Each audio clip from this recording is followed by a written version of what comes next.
రాక్షస రాజైన హిరణ్యకశిపుడు విష్ణువును పూజించడం మానేసి తనను మాత్రమే దేవుడిగా పూజించాలని ప్రహ్లాదుడిని ఆదేశిస్తాడు.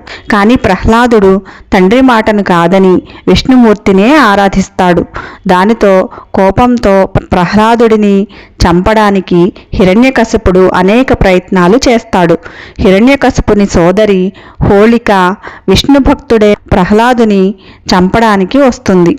ఆమె అగ్నిలో దూకిన కాలని వరం ఉంది ఆమెకి.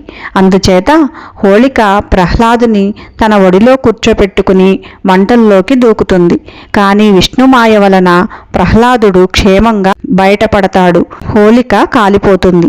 చివరకు విష్ణువు నరసింహ రూపంలో వచ్చి హిరణ్యకశిపుడిని సంహరిస్తాడు. ఆ భయం నుండి విముక్తి పొందినందుకు ప్రజలు రంగులతో సంతోషాన్ని వ్యక్తపరుస్తారు. ఇది చెడుపై మంచి సాధించిన విజయానికి ప్రతీక. ఈ ఘటనను హోళికా దహనంగా జరుపుకుంటారు. దానినే మనం హోలీ పండుగగా జరుపుకుంటున్నాము. దీనికి ఇంకో కథ.